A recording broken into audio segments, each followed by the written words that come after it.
শুনিও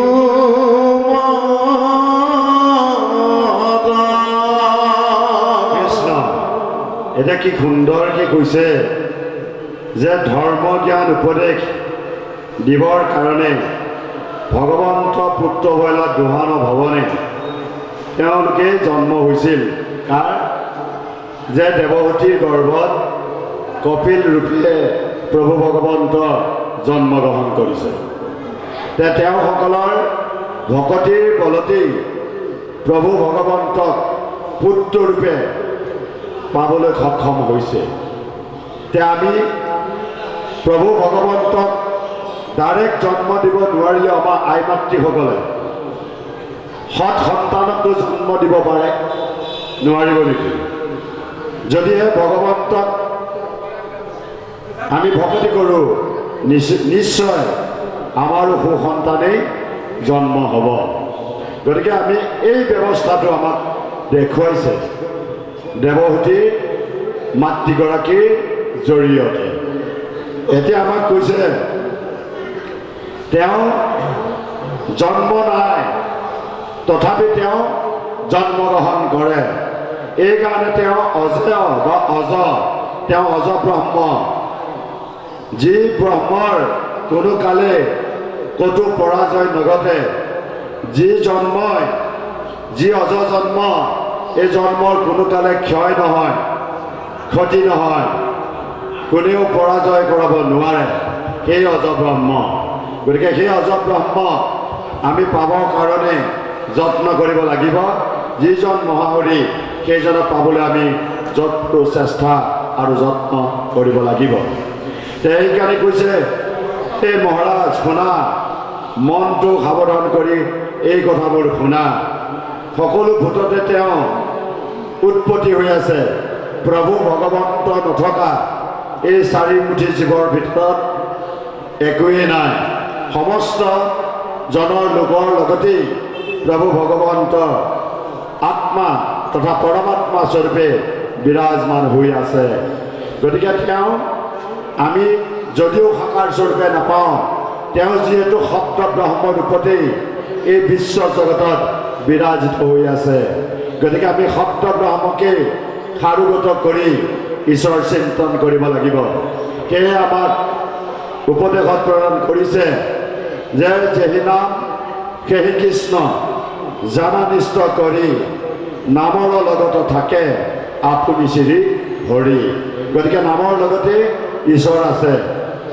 যদি আমি শব্দটোহে কৈ আছোঁ ঈশ্বৰৰ যদি প্ৰকৃতাৰ্থত তেখেতৰ স্বৰূপটো নাজানো তেতিয়াহ'লে আমি শব্দটোৰ দ্বাৰা কোনো গতি সাধন কৰিব নোৱাৰিম এইকাৰণে আমাক কৈছে যে শবত ব্ৰহ্ম পাৰবৈল যিটো কৃষ্ণত ভকতি নাই তাৰ মাত্ৰ শ্ৰমেই মাত্ৰ ফল যেন ৰাখে বাজি গায় এতিয়া আমি যদি বাজি গাই যদি পুহোঁ তাৰ পৰা যদি পোৱালি নাথাকে তাৰ পৰা যদি গাখীৰ নাপাওঁ সেই গাইজনী পঢ়ি থকাৰ কি অৰ্থ থাকিব আমাৰ কিবা লাভ হ'বনে গতিকে শব্দ ব্ৰহ্মটো কেনেকুৱা মহত্ব আছে তাক জানি লৈ যদি আমি সেই শব্দ ব্ৰহ্মকে ঈশ্বৰ জ্ঞান কৰি সেই শব্দটোৱে হৈছে নাম সেই নামত যদি আমি শৰণ গ্ৰহণ কৰোঁ নিশ্চয় আমি ফলৱতী পাব পাৰিম গতিকে এই কথাখিনি সুন্দৰভাৱে আমাক প্ৰকাশ কৰিছে তেওঁ পূৰ্বতে এই কথাখিনি প্ৰকাশ কৰি যোৱা হৈছে বুলি কৈছে আৰু ভগৱন্তৰ যিটো মূৰ্তি যিটো কপিল ঈশ্বৰ তেওঁ অৱতাৰ ধাৰণ কৰিছিল তেওঁৰ জন্ম কৰ্ম সকলোবিলাক মানে তেওঁ বৰ্ণনা কৰি গৈছিল তেনেদৰে প্ৰভু ভগৱন্তৰ যি অৱতাৰ এই অৱতাৰটো জানিব লগা হ'লে আমি মহাজ্ঞানী হ'ব লাগিব আমাৰ সকলোৱে জ্ঞান আছে সাধাৰণ জ্ঞানবোৰ আমাৰ সমস্ত জনৰে আছে কিন্তু যিটো মহাজ্ঞানৰ কথা কোৱা হৈছে ভক্তি কৰোঁতে কৰোঁতে যিটো জ্ঞান আমাৰ আহিব সেইটোহে হৈছে প্ৰকৃত জ্ঞান বা সেই জ্ঞানকে মহাজ্ঞান বুলি কোৱা হৈছে যদি আমি ভাবোঁ আমাৰ জ্ঞান আছে আৰু আমাক কোনোবাই ক'ব লাগে নেকি আমি আৰু কিবা শুনিব লগা আছে নেকি এনেদৰে যদি আমি বুলি ভাবিছোঁ তেতিয়াহ'লে সেই মহাজ্ঞানৰ পৰা আমি বঞ্চিত হ'ব লাগিব। এই সাধাৰণ জ্ঞানে সংসাৰ আমি কিন্তু তৰি যাব নোৱাৰোঁ। গতিকে মহাজ্ঞানৰ অধিকাৰী হৈ ঈশ্বৰক সেৱা ভজন কৰিলে, সেৱা পূজন কৰিলে কি হ'ব? আমি উদ্ধাৰ হ'ব পাৰিম। গতিকে এই কথাটো যে তৃতীয় স্কন্ধতে সেই পৰীক্ষিত তোমাক কিন্তু কোৱা হৈছিল। গতিকে যি যজ্ঞ ঈশ্বৰৰ, যি মহত্ব, এয়া সমস্ত তুমি শুনি আহিছা। গতিকে এতিয়া আমাক ভাগৱতে কৈ আছে, আমিও শুনি আছোঁ। শুনিলেই শুনা নহয়, আমি শুনিলেই শুনা নহয়, তাক শুনিব জানিব লাগিব। আৰু শুনিলৈ আমি তাক আয়ত্ত কৰিব পাৰিব লাগিব, তাক হৃদয়ঙ্গম কৰি সেইমতে আমি আচৰণ কৰিবও লাগিব। তেতিয়াহে শুনাটো সাৰ্থকতা হ'ব। এতিয়া আপোনালোকক আমি অকণমান কথা এটা ক'ব বিচাৰিছোঁ যে এজন পুতলা বেপাৰী তেওঁ পুতলা বিক্ৰী কৰিবলৈ আহিছে। আহোঁতে এজন গ্ৰাহকে সুধিলে যে এই পুতলাটোৰ দাম কিমান? বোলে এইটো পুতলাৰ দাম 5 টকা। আৰু এটা চাই সুধিলে যে এই পুতলাটোৰ দাম কিমান? বোলে 10 টকা। আৰু এটা পুতলা দেখি ক'লে এই পুতলাটোৰ দাম কিমান? বোলে 15 টকা। তেতিয়া গ্ৰাহকজনে কৈছে পুতলাকেইটাটো দেখাত একেই, ইয়াতো কোনো পাৰ্থক্যই নাই, তেতিয়াহ'লে এইটো দাম 5 টকা, এইটো দাম 10 টকা, এইটো দাম 15 টকা কেনেকৈ হ'ল? তেতিয়া সেই বেপাৰীজনে গ্ৰাহকজনক ক'লে, মই আপোনাক এডাল কাঠি দিওঁ, এই কাঠিডাল আপুনি পুতলাটোৰ কাণৰ বিন্ধাই দি সুমুৱাই দিব। সেইমতে গ্ৰাহকজনে পৰীক্ষাটো কৰিছে আৰু যে কাঠিডাল সুমুৱাই দিলে, কাঠিডাল কিন্তু সোমাই নগ'ল। বোলে আৰু নোসোমাই নেকি? সেইকাৰণে এই পুতলাটোৰ দাম 5 টকা।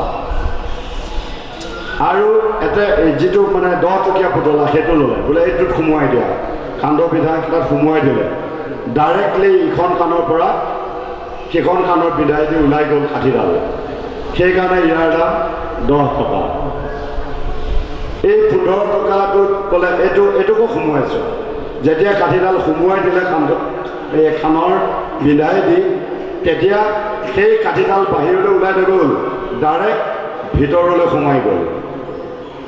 সেইকাৰণে সেই পুতলাটোৰ দাম হ'ল 15 টকা। এতিয়া আমি কথাটো অনুমান কৰোঁ যে আমি ভাগৱতৰ কথাবোৰ শ্ৰৱণ কৰিছোঁ, ই আমাৰ কাণৰ ভিতৰলৈ প্ৰৱেশ হৈছেনে নাই?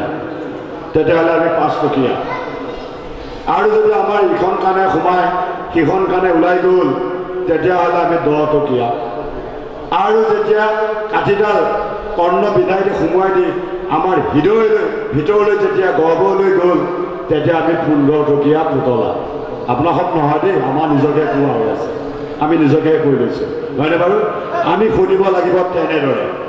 গতিকে তেতিয়াহে আমি সৰ্বশ্ৰেষ্ঠ মানৱ বুলি কোৱা কথাষাৰ মূল্য থাকিব। নহ'লে আমাৰ সৰ্বশ্ৰেষ্ঠ মানৱ, জীৱশ্ৰেষ্ঠ মানৱ বুলি কোৱা কথাষাৰৰ কোনো মূল্য নাথাকিব। গতিকে এনেদৰে ভাগৱতে আমাক কথাবোৰ জানিবলৈ দিছে, আৰু সেইকাৰণে আমি তেনেদৰে জানি বুজি লৈ প্ৰভু ভগৱন্তৰ যি মহত্ব, এই মহত্বসমূহ আমি বুজি লৈ সেইজন প্ৰভু ভগৱন্তকে আমি ভক্তি কৰিব লাগিব। তেতিয়াই আমাৰ মানৱ জীৱন সফল হ'ব। কৃষ্ণ ৰামৰ মুচি নামে প্ৰজাপতি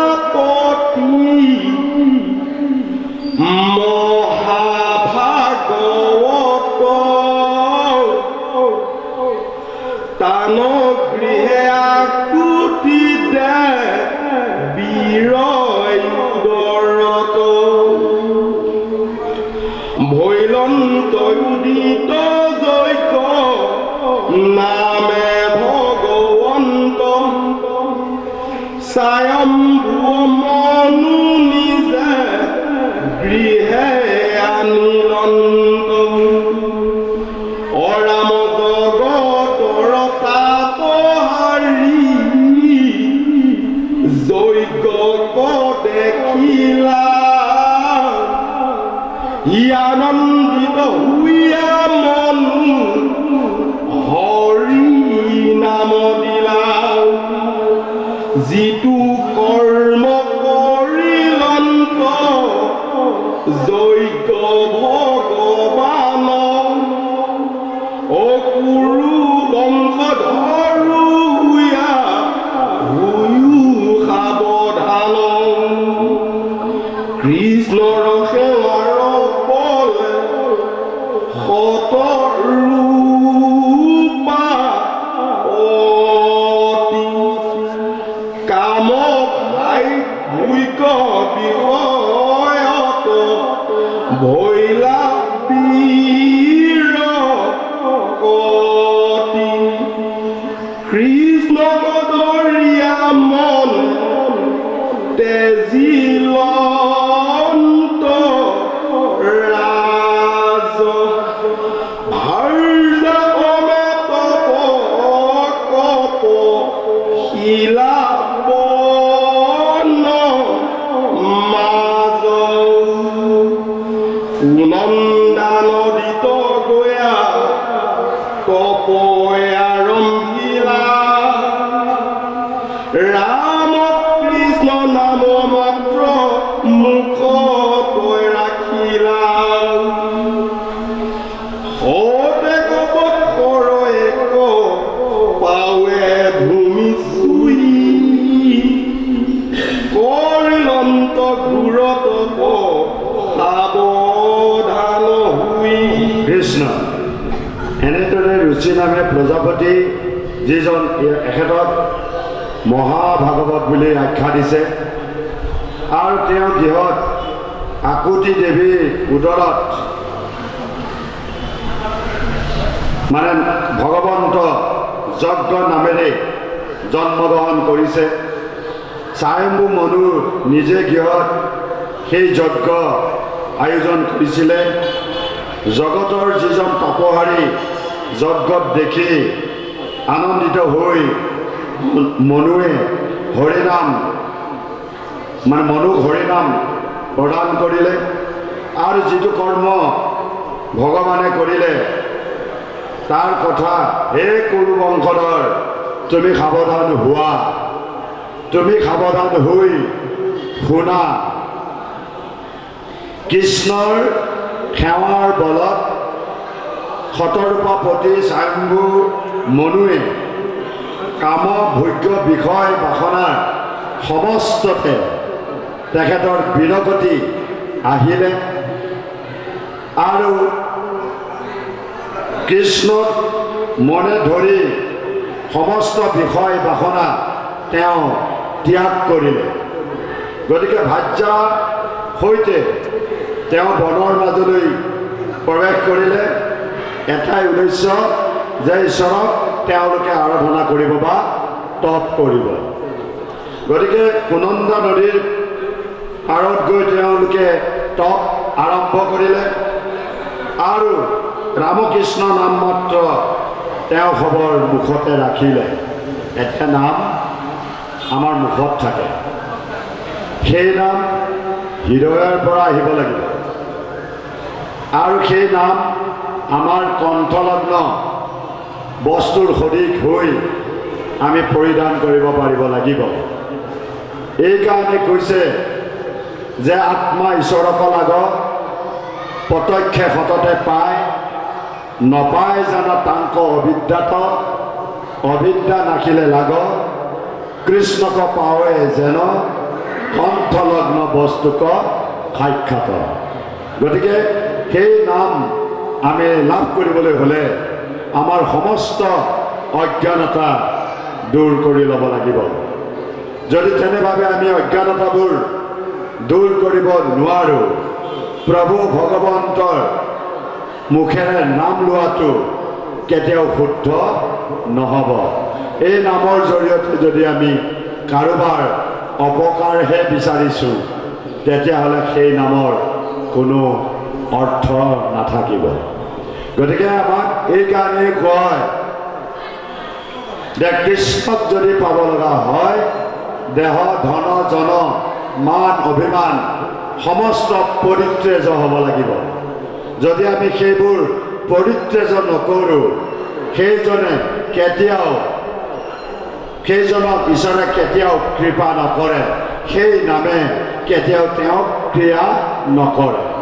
গতিকে নামে আমাক ক্ৰিয়া কৰিব লাগিব আৰু প্ৰভু ভগৱন্তৰ আমি কৃপা পাব লাগিব আৰু আমি নিজেও প্ৰভু ভগৱন্তৰ এটা পবিত্ৰ বাচন হৈ পৰিব লাগিব, যিটো বাচনত কোনো কাৰণতে অপবিত্ৰ দ্ৰব্য থোৱা নহয় আৰু থ'ব নালাগিব। অপবিত্ৰ দ্ৰব্যসমূহৰ লগত অমৃত থ'লেও সি অপবিত্ৰই হৈ পৰিব, তাক ভক্ষ্য বস্তু বুলি কোনেও গ্ৰহণ কৰিব নোৱাৰিব। তদ্ৰূপ তেনেদৰে আমাক এই মহাভাগৱতৰ নামৰ যিটো তত্ত্ব, এই তত্ত্বটো প্ৰকাশ কৰিছে কৃষ্ণ। সমাধিত অনুভৱ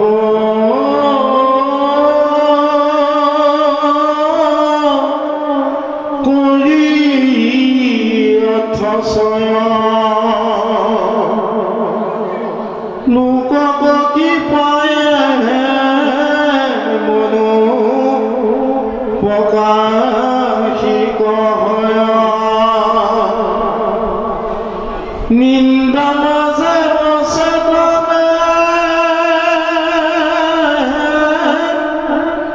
আছে কোনাজন সিটো যেন নানাবিধ বুলয়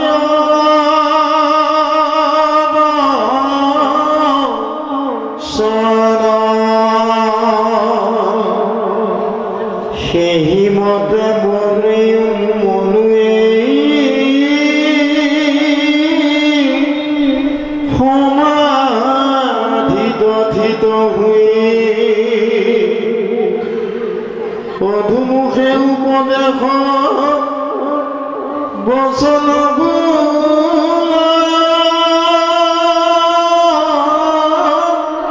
ভাৰত বংশত যাব আনন্দন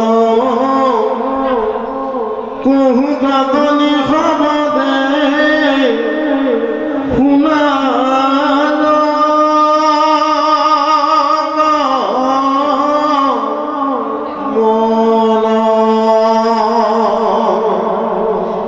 শুনিও কবা পদভাগ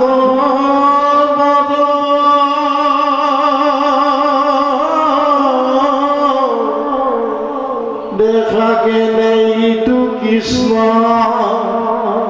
নামৰ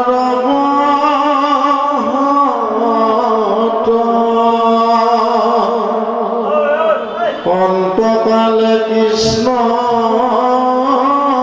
কৃষ্ণ জিনৰে ভুলয়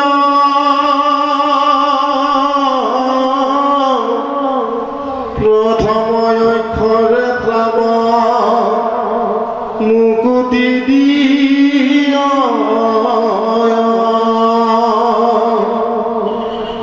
আৰু দুই কৃষ্ণ নাম অৱশেষে আছে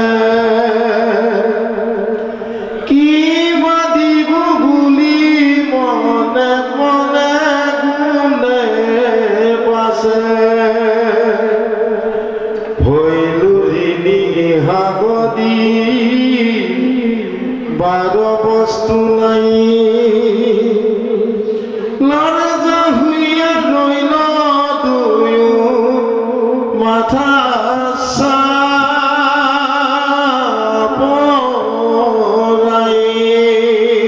কৃষ্ণ এতিয়া আমাক সুন্দৰকৈ পত্ৰিশনে উল্লেখ কৰিছে সেই বাবাৰ মাটি সমস্ত যে স্বয়ংভূ মনুৱে সমাধি অনুভৱ কৰিছিল। কি কৰিছিল?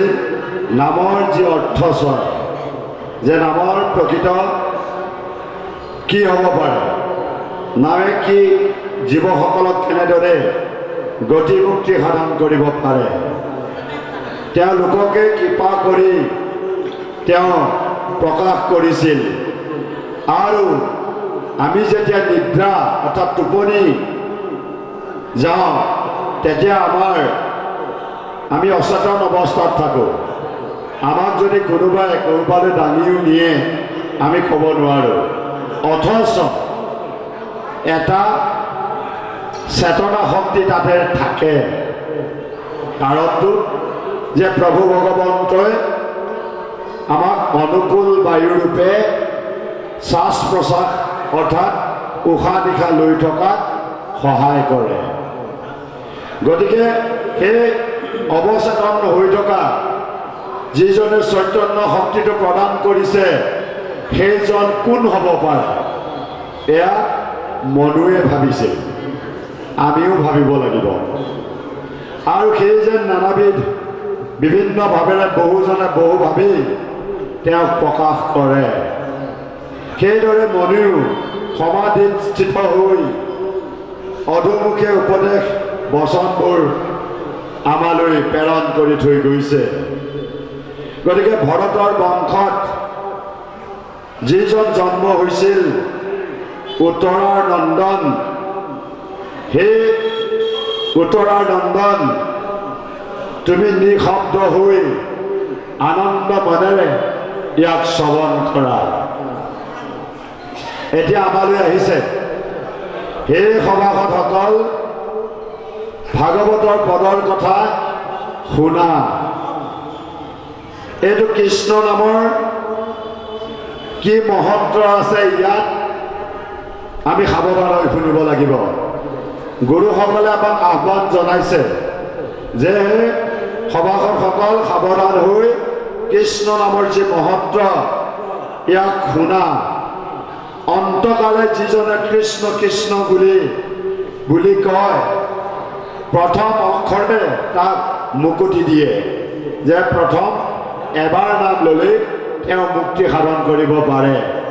এতিয়া তেওঁ কৃষ্ণ কৃষ্ণ বুলি নাম ল'লে, এতিয়া তেওঁ মুকুতি পাব কেনেকৈ?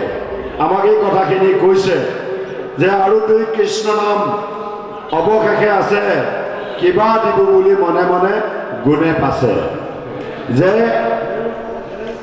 কৃষ্ণ একনামে যত পাব সংহৰিতে পাৰে।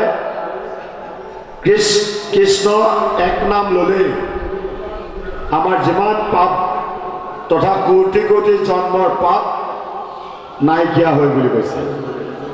তেতিয়াহ'লে সেইজন পাতকীয়ে কোটি কোটি জন্মতো সিমান পাপ কৰিব নোৱাৰে বুলি কৈছে।